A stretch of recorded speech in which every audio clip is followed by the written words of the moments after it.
This is the Marketing Umbrella Podcast, where it's all about getting the information you need from successful leading marketers to build and grow your digital marketing agency. Brought to you by Itamar Shafir, founder and CEO of Umbrella, the technology platform and brand that is powering thousands of marketing agencies around the country. Find him at umbrellaus.com.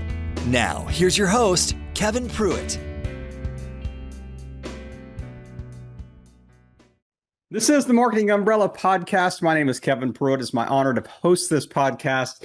And our guest today is the founder and director of Thinking of Think Inc., a creative PR and guerrilla marketing firm based in London, but which for the past 18 years has worked with startups and scale-ups in the US and UK simultaneously and won them more than their fair share of attention with quirky ideas that spread virally often around the world. He's also the author of a new book about the work he did for Calm, the meditation, sleep, and mental health app. The book titled How Calm Whipped Up a Storm and subtitled How One Small App Won a Ton of Buzz, a PR and buzz that helped it grow big, and how you can too. It's part case study and part how-to guide outlining his 10 golden rules of PR and marketing. Michael Acton Smith, the co-founder of Calm, says that our guest is the PR genius that dreamed up endless stories for Calm. He said, I've worked with many PR folks in my career, but he is by far the best and most creative. Please join me in welcoming Peter Freedman to the Marketing Umbrella Podcast. Peter, thanks for joining us. Thank you for having me on the podcast. Delighted to be here. So I reached out to the agency that Peter was working with, and I said, I would love to have him on this podcast primarily because of the book. I mean, the book was kind of that hook because we do talk to marketing agencies and that's kind of our primary purpose. And we normally do not have those that are leading marketing agencies, on the podcast as guests. But it is really interesting because I wanted to approach this kind of from a different perspective based on your years of experience and your experience, working with Calm and, the things you learned, the lessons you learned, and really the whole idea around kind of the quirky guerrilla marketing. And we chatted a little bit offline on that, but Peter, talk about how did you get, like, early days, you're in the marketing space. How did that kind of that eureka moment, that aha moment that says, hey, we really do need to kind of differentiate in this space, in the quirky space or in the guerrilla marketing space? Talk about that moment. Yes. Well, I first started working for Calm when their global empire consisted of 9 people crammed into a one-bedroom San Francisco apartment. And whenever they had an important call, Pre-unicorn. The founders had to rush out into the stairway to get some privacy, or if they had a really big meeting, they'd meet people in the hotel across the road because they didn't want anybody to see their office. They said to me, we think we have a great product, but the problem is not enough people know we exist. Most people have just never heard of us. So, and at the time I read shortly after, I never fact check it, even at the time, there were about 2,000 other meditation apps, including one that was the market leader that had way more funding, way more people, and was just way ahead in every way. But one of the reasons I've been recommended to Calm was the person recommending thought we'd be a good brand fit. I'd be a good brand fit for them because my approach to PR and guerrilla marketing was to take a more quirky, creative, kind of non-traditional, under the radar guerrilla approach. And that's great, but actually one of the hardest things when you do that is to find a client that's willing to green light ideas like that, because a lot of people, their default mode, their natural tendency, they take themselves and what they do very seriously and not comfortable with doing. But luckily, the founders of Calm were very happy to do that. And at the time, in fact, Calm was starting to pivot from being a meditation app to being a meditation and sleep app. They were introducing more sleep content. So one of the briefs they gave me early on was to try and raise awareness, raise the profile of their sleep content. So one of the ways I did that was we started by saying, well, insomnia is a modern epidemic. So what would be the ultimate cure for insomnia? And one of the answers we came up with was an 8-hour slow motion movie about sheep standing in a field doing nothing. And luckily, Calm liked the idea. So that's what we went ahead and produced. It was not that long after the success of La La Land, starring Ryan Gosling and Emma Stone. So we called the movie Baba Land. And instead of Ryan Gosling and Emma Stone on the poster, we had a poster that looked very like, it was a kind of tribute to the La La Land poster, but we had two extremely good-looking and glamorous sheep kind of canoodling on the poster. You still have your cease and desist order from your local barrister that said, Well, we positioned it as an affectionate tribute and homage to. There you go. It was, yeah. It was a great tribute to them, and we marketed the movie as the poster of the movie said, "The dullest movie ever made?" ? We think so, and we hope you do too. And so we marketed it as very proudly as the dullest movie ever made and the ultimate insomnia cure. And we initially just released a kind of 80-second trailer and the movie poster, and that went viral in Bulgaria and Vietnam and Kazakhstan and even some countries where we could understand the language, and indeed in the US and Canada and the UK, our primary target markets. And in Poland, it was so popular, it was invited to be an exhibit. We were invited to give it as an exhibit in a prestigious design and technology exhibition. And it was a question on the Polish edition of Who Wants to Be a Millionaire, where the question was, viewers of the film Baba Land had to spend 8 hours doing what? And if you wanted to win $1 million or 1 million zlotys in Poland, you had to know.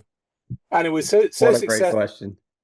Actually, 3 or 4 months later, it was so successful the first time that we came back for a second turn at bat, and we staged the red carpet world premiere of Baba Land at a movie theater in the center of London. And we had sheep wearing tuxedos and evening gowns coming down the red carpet, placing their hoof prints. Of course you did.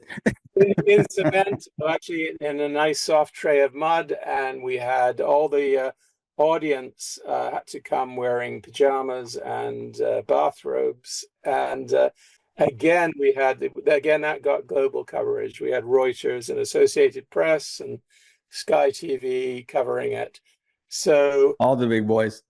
So there were ways of raising brand awareness of Calm and making sure that lots of people who'd never heard of Calm had come to hear of it, and doing it with a smile and in ways that people enjoyed and they felt affection and brand love, as they say, for Calm. Is there a fine line, and I guess is it maybe brand dependent, that says, there are certain brands that people would look at if you took a quirky approach to marketing, they would look at it as an unserious attempt or a mismatch. Like we just had the Masters, golf tournament the last, couple weeks ago. It is such a tradition around that tournament. It is such a gentleman's club, staid. We do things this way. We've always done it this way. We'll never do it differently. If you had, 8 hours of bad golfers, maybe there would be a mismatch there. Is there a reaction that you kind of have to balance that says, you can't play with this brand, with Quirk? Yeah. I guess the answer is yes, there will be some brands for which it's not appropriate, but there are a lot more brands for which it is appropriate than currently do it or currently feel comfortable. That's a good word. I mean, when you think about it, Calm is a sleep and meditation app or brand, but it's also a mental health app, and mental health is a pretty serious subject. But everybody in the mental health space, I know, because I've worked for various mental health brands, everybody talks about wanting to destigmatize mental health problems.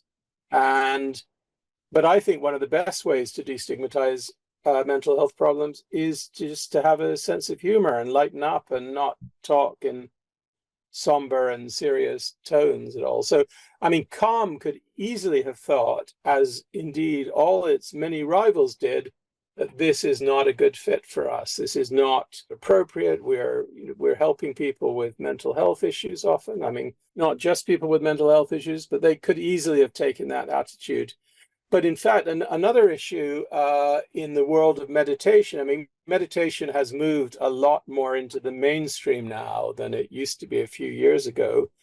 But meditation was what was and is to some extent still, it's something that is much loved by people who love meditation. But for many other people, it used to be, and even to some extent is now, they're suspicious of it, and they think it's something for people with sandals and vegan diets. In an ashram in India somewhere. Yeah, for weirds and beards, and it's all a bit woo-woo. Beards and beards. So again, another way to detoxify that image and change that image is to lighten up and to have a smile on your face and say, this is not something to be frightened of. This is something. And also my experience is, if you keep doing this, people don't come with a stern face and saying, well, this is not appropriate, this is not right. Actually, if you keep doing it cumulatively, I mean, they end up thinking you're kind of cool. They think you're cool brand. They're a brand you want to hang out with. And so, yes, I mean, the short answer is it's not appropriate for absolutely everybody, but it's appropriate for way more people than currently consider it or feel comfortable with. And Calm is a prime example of a brand that could easily have said, this is not right for us. Right. We're comfortable doing it, and they benefited by being open. I love the way you frame that it's like, maybe on the surface it looks like this is not a good fit, but let's really kind of dig down, peel that layer of the onion back and say, hey, is there a place for some levity, in the approach? But you mentioned the sheep idea. How do you follow that? What's 2.0 after an 8-hour video of sheep standing in the field? Yeah, well, actually, I one day dream of making Baba Land 2, the sequel, and having a global talent hunt going around the world auditioning sheep. And but I've never been able to raise the funding for that. But I talk in my book about 10 golden rules of PR and guerrilla marketing, and one of the 10 golden rules is that one lightning bolt is not enough. You need rolling thunder. You need I'm not sure that it was Trotsky or Mao talked about a perpetual revolution. You need a kind of perpetual launch. So you have to have a kind of production line of one idea after another. And not all the ideas we did for Calm were as silly as that one, but I mean, a lot of them were designed to put a smile on people's face. And also, if you entertain people and if you amuse them, they're often they let their guard down, they relax with you. So, I mean, another idea we did at the time that the GDPR legislation was coming in, the EU privacy, the legislation. Everybody else was announcing their new GDPR privacy policies, and I hadn't realized initially that this was an issue that affected American companies and American brands, but then I realized it did, because anybody with EU citizens on that database was subject to the law. But one thing, one of the big content strands for Calm in their effort to produce more content and a bigger focus on sleep was called sleep stories, which are bedtime stories for grown-ups, with sound effects and music and a very slow, soothing narrator. Yeah, we try to do idea after idea for Calm, a kind of production line or conveyor belt of ideas, and a lot of them were around sleep, and a lot of them were trying to raise the profile of sleep stories, bedtime stories for grown-ups. So another example we did a year or two ago was coming up to the peak holiday season, maybe the most popular holiday season Christmas movie of all time is It's a Wonderful Life. Yeah. So we approached the family and the estate of the late, great James Stewart, and we asked for permission, which they gave us, to clone his voice to do it. Hmm. And then we created a story in the same spirit as the movie, which was called It's a Wonderful Sleep Story. And we got the cloned voice of James Stewart That's awesome. as the kind of popular holiday season sleep story. On another occasion, coming up to Wimbledon, we were working with American Express, and they'd offered us the services of John McEnroe, the kind of tennis icon, Yeah. who was famed in his early days, in his youth, for being a kind of bad boy. The petulant Yank. Yeah, petulant Yank. He didn't like umpires and he didn't like to follow the rules. And so we got him to narrate a sleep story, which was called But Seriously, the Rules of Tennis. And it wasn't just about the rules of tennis, it was actually him reading out the rule book of tennis, including every possible subclause. And so, yeah, that got a lot of attention. So we also, yeah, long before ChatGPT and the current generation of AI, we created what we called the first bedtime story written by AI, which was, and we were working with a US team of writers and programmers called Botnik. And they had developed, I guess it was a primitive version of modern large language models. They developed a predictive text algorithm. And what we did is we worked with them. We hoovered up the complete works of the Brothers Grimm, the great compilers of folk tales and fairy tales from originally from Germany 200 years ago. And we fed in the complete works of Brothers Grimm. And we generated what we called the first new Brothers Grimm story in around 200 years, which was called, we called it the Lost Grimm fairy tale. Also, it was also called I think, the Princess and the Fox, and it was written very much in their style and voice. And again, that got a lot of attention. So yeah, the approach was to try and do idea after idea, and just and some were more successful than others, but Yeah. cumulatively, it helped to raise awareness of calm. More and more people aware that it existed, and also by doing quirky and creative things, people started to think, well, Calm was a fun and kind of cool brand Yeah. that they wanted to download, they wanted to hang out with. So by taking the risk of willing to be quirky, yeah, Calm, I think it helped them to come to seem appealing and attractive, and even on a day cool. I mean, once you make the decision to kind of go down the quirky path, you don't have a two-pronged marketing strategy. You don't have, well, we have our serious marketing team over here and we have our quirky marketing team over here. Is that a disjointed message? Is that are you blowing your audience's mind because they don't know which one to associate with the brand? No, I don't think that's the case. I think that's, in fact, I would very much advise the opposite. I mean, one of what I call the 10 golden rules of PR and guerrilla marketing is, I say there are two kinds of PR, and you need to do both. Even though most startups who do PR at all only do one, and the kind they do is the traditional, conventional, serious, grown-up PR, which is product led. It's Yeah. starting. It's a type of PR people did decades ago before the internet, which is saying this is our product or our brand, and these are the reasons we're wonderful.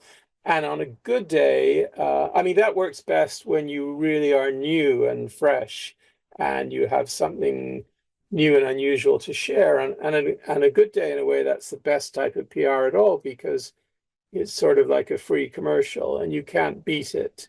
Mm-hmm. On a bad day, it can seem really off-putting, and it's can be training journalists who are the target audience of PR. It can be training them to ignore you. And it also, I think that there's various problems about doing it again and again. I think people are more skeptical nowadays. They're more immune. They're kind of overwhelmed in a constant tidal wave of information and marketing messages. And also that kind of traditional, serious, grown-up product-led PR can, as I say, work really well when you've got something very new. But then the question is, well, what do we do for an encore, and how do we avoid becoming last week's news? Right. Because media, social media are always hungry for what's new, and and so if they covered you last week, they don't want to cover you this week. So you have to keep coming up with something new. And I think that's where the second type of PR, which is the more non-traditional, under the radar, guerrilla, quirky, irreverent PR, there's no limit to how often you can do that. I mean, the only limit is how many ideas you can come up with and how many people and resources you have to execute them. But you can just keep doing those. And so after the first launch and the first phase, when you've done the traditional PR, then often the non-traditional approach is the best one to keep you going. You know, one of the rules of corporate brainstorming is, you know, when you first start out, you've got that blank whiteboard and everybody's kind of spitballing ideas, that there are no bad ideas. Yeah, everything goes on the board. And then is that true in quirky marketing, that I can imagine you have people sitting there that are highly creative and are coming up with some outlandish, you know, options, and they're just winging it out there for the board. Does everything make the board day one? Yes, I think so. Yeah, I think the rule there are no bad ideas is a good one, because you have to feel uninhibited. And another version of that, you can ask questions like, well, what would get us fired, or what would get us deported, or what would get us Get us kind sued. of That's yeah, right. you can ask, or what would be the worst possible idea. So these are all kind of techniques, to use a cliche, to get out of the box and to escape the kind of parameters of safe and cautious and traditional thinking. So Yeah. yeah, every idea is encouraged, but then the next stage is what you want to narrow things down. And I like the quote that years ago Charlie Chaplin said, that genius is editing. And I think what he meant by that is that it's relatively easy to shoot lots of film, but the really hard part, the part that takes the real skill and the genius, is to choose which bits of film and to choose how to combine them. So, and I think the British playwright Tom Stoppard once said that democracy is not the voting, it's the counting. And I sometimes think there's a similar rule for creativity, that creativity is not the generating of ideas, it's the selecting of ideas.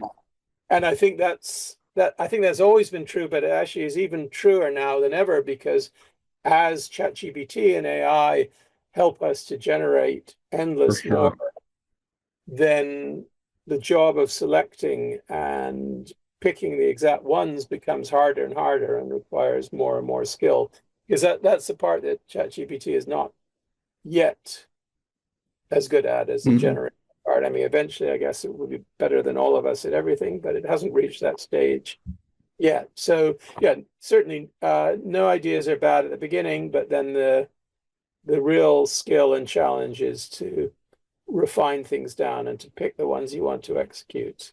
I think there's a place in your book you say that there's two things that garner attention: celebrities and weirdness. Yes, yeah, no, that is very true.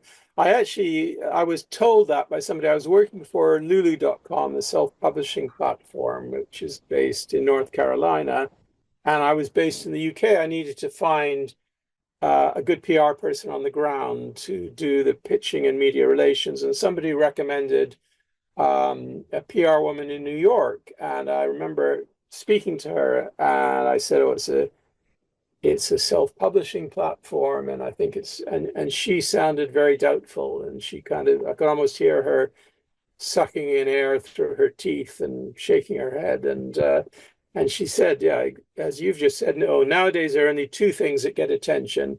One is celebrities, and the other one is weird."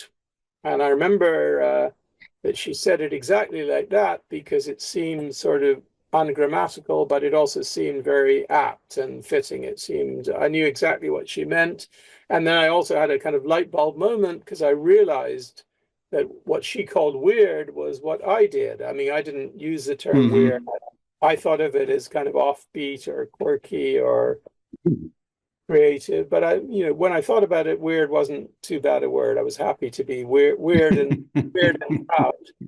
But then I also realized if I had to pick just one of those two things, either celebrities or weird, I would choose weird because the problem with celebrities is that they are in finite supply, they're expensive, they have agents whose job is to limit what they'll do and to charge you lots of money. Mm-hmm. Is weird or creative or quirky or offbeat ideas are an infinite supply. You can keep coming up with Yep. them. And there's But no quick shelf life. A celebrity could have a 15-minute shelf life. I mean, yes, or they could say the wrong thing at the wrong time and then be canceled by the entire, culture overnight. So you never know what's going to happen. It's interesting. You mentioned North Carolina. My son and daughter-in-law live in North Carolina, and they live right outside of a town called Asheville. oh yeah. And Asheville's town motto is "Keep Asheville Weird." So you were very close to home when you were landing in North Carolina. So there's the culture was already understood what you were going for there. But I wanted to ask you, are there consistent threads?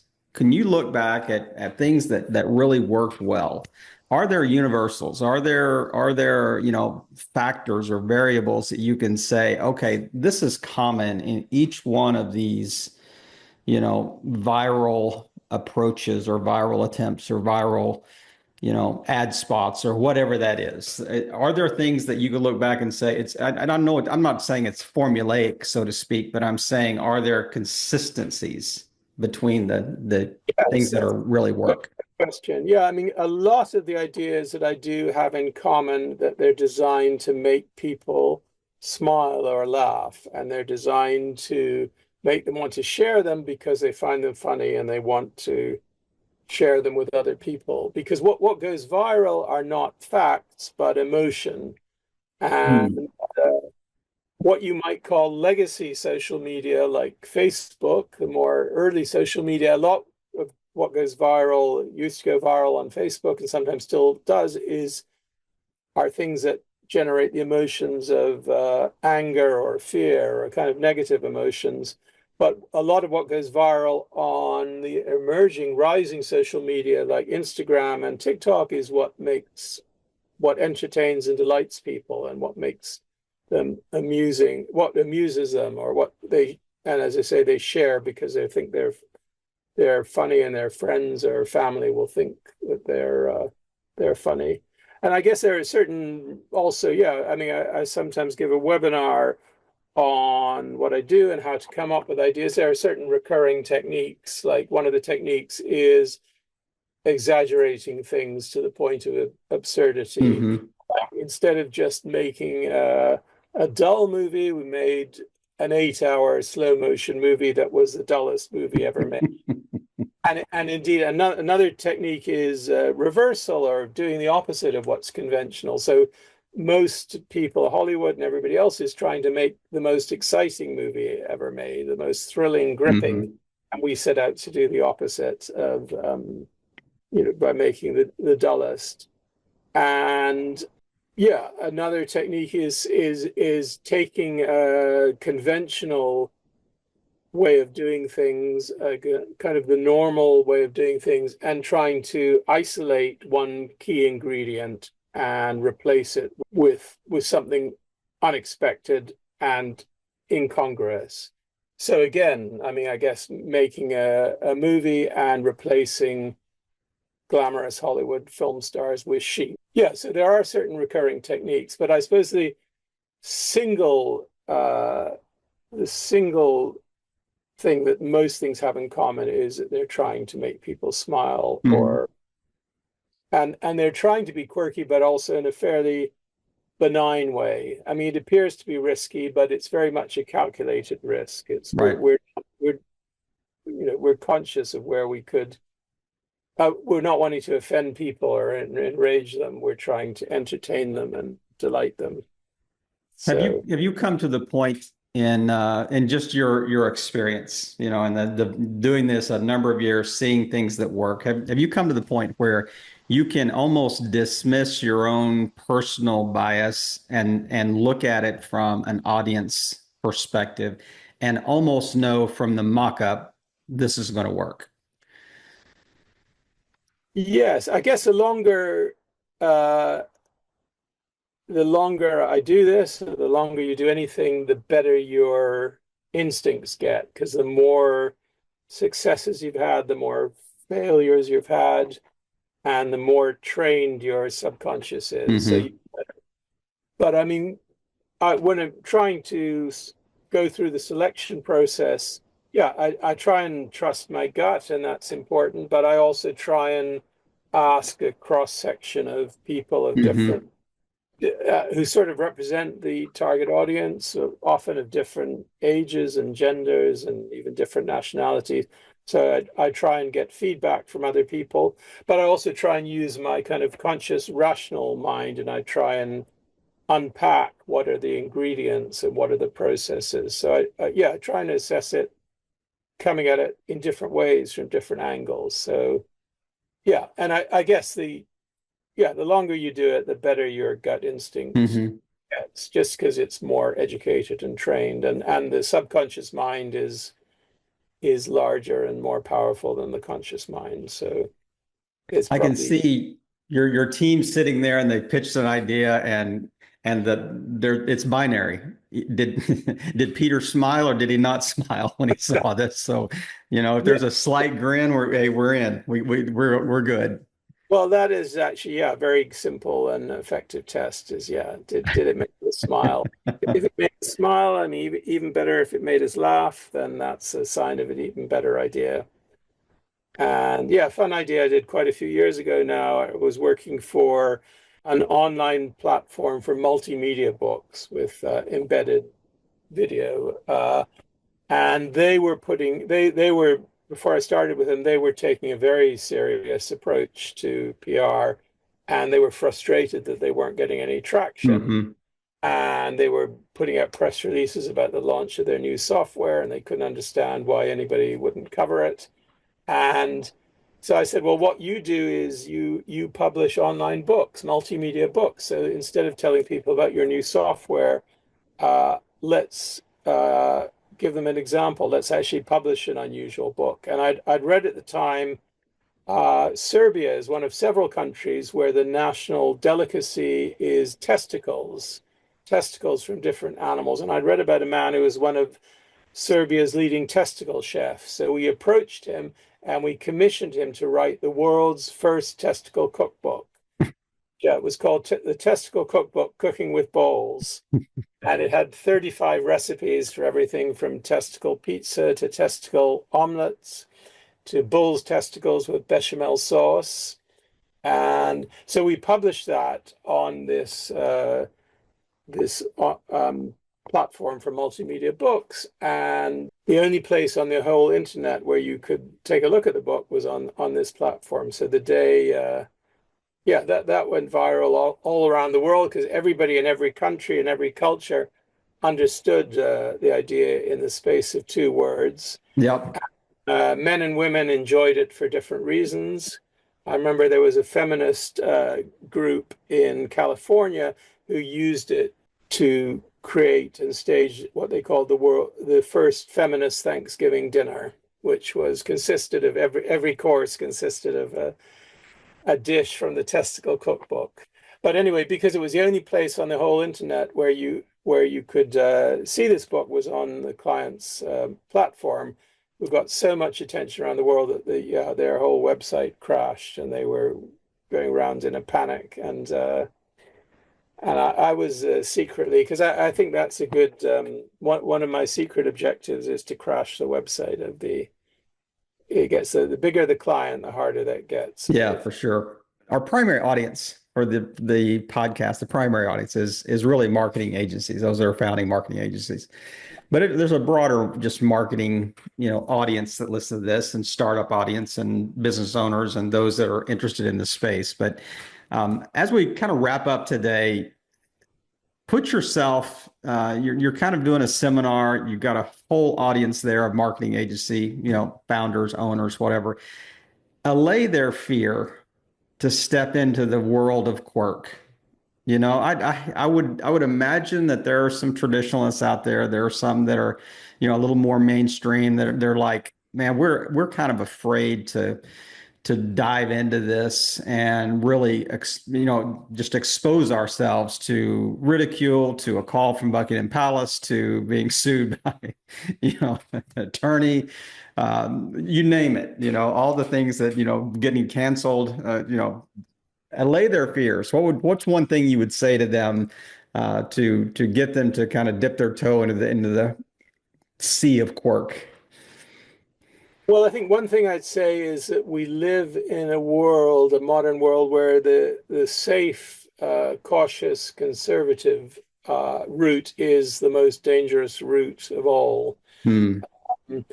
I like the quote of Seth Godin, the kind of godfather of modern marketing, who said that in a crowded marketplace, fitting in is failing, and in a busy marketplace, not standing out is the same as being invisible. So it's just so insanely difficult to get attention that you have to be different in order to do it.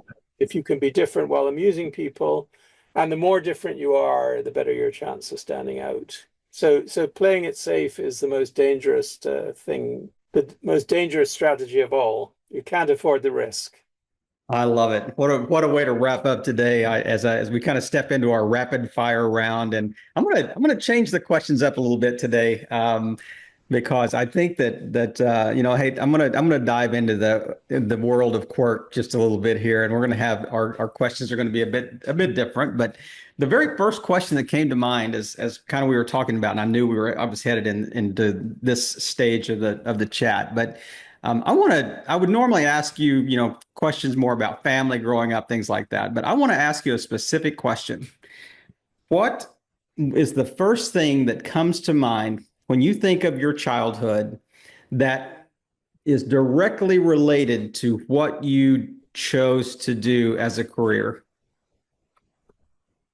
Yeah, that's a good question. Well, I remember I used to read a lot of joke books when I was and we used to listen to, in those days, it was tapes of comedians, stand-ups doing their routine, and we would listen to the same ones in the car, and we'd listen to it over and over again.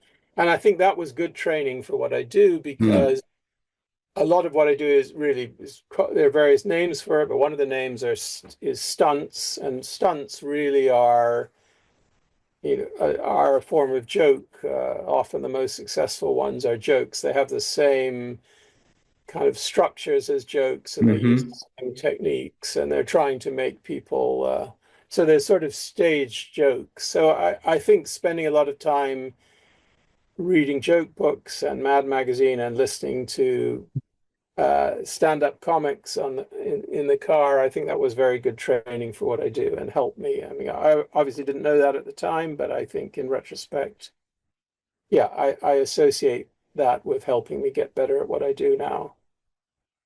Typical work day. What time do you get up? Um, I usually get up about 7:30, and I go for a walk, and have breakfast, and I read the paper a bit, and I usually start work around 9 o'clock or so. And typical work day. What time do you hit the proverbial hay? I don't know. Well, I usually I have a nap every day, which is very important. You and After Winston Churchill. Yeah, me and Winston Churchill and most of the great leaders of history, I think. JFK and Napoleon used to apparently nap on a Power tube nap. Yeah. army. So I owe all my global achievements to the fact to have a nap. I don't know how people cope who don't have. Um, and then it really depends what I'm doing. But yeah, I'll go on, and I suppose also because I work a lot with clients in the US, and Hmm. there's a 5 hour time difference on the East Coast and an Yep. 8 hour time difference on the West Coast. So I'm often having calls or Zoom or video calls late in the day, which can go on until 7 or 8 my time, or so it depends. Yeah, some days are longer than others. Some days I'm working pretty late. If you were king in the entire marketing world for one day, what is one thing you would change about the marketing space? Oh gosh, I don't know. I can't think of the answer to that question. Let's come back to that. See if I can think of an answer. What's your next question while I think about that? That's the last question I had. That's kind of the one that we wrap up with. It's interesting how often people talk about integrity and truth and authenticity in marketing. When I ask that question, they want to just reduce the spam. They want to reduce the the false hyperbole, the misleading Yeah, hyperbole. the thing I'm often looking for, and is sometimes harder to find than others, is clients who are willing to do what I do, Mm, and that can be hard to find. And I like it, and I have the most success with clients when they give me the most autonomy and trust. yeah. I remember I worked for one client and I was reporting to the COO, and he said to me, well, this is not my area of expertise. I don't know much about this. You tell me you're good at this, so I'm gonna let you do whatever it is you do, and I'm gonna judge you on results. And yeah, so that's if I was king, I would have more clients who would say, "All right, you get on with it and do it, and if you're no good, we'll get rid of you, and if you do a good job, we'll back you and give you more resources." So yeah, that's what I'm often looking for. And you said, "Hey, that's fair enough. That's a fair bargain right there." Yeah. Well, Peter, this has been such an enjoyable chat. I really love the just the case studies and the stories that you kind of intertwined as we talked about, how you've approached marketing and the things you've seen that work, things that may not have worked, but and just an encouragement of those in the marketing space to, hey, think outside the box and take risks and be willing to take some kind of calculated risks and understand the new lay of the land, so to speak. But just thank you for just taking your time, sharing your expertise, talking about your book that I think would be very helpful, to those in the marketing space, but really just helping marketing agencies grow and scale their business. And it has been a pleasure. Thanks again. Have a great evening in the UK. Okay, it's been a pleasure for me. Thank you very much. Thank you for tuning in to another great episode of the Marketing Umbrella Podcast, where we provide the information you need from successful leading marketers to build and grow your digital marketing agency. To learn more, go to umbrellaus.com.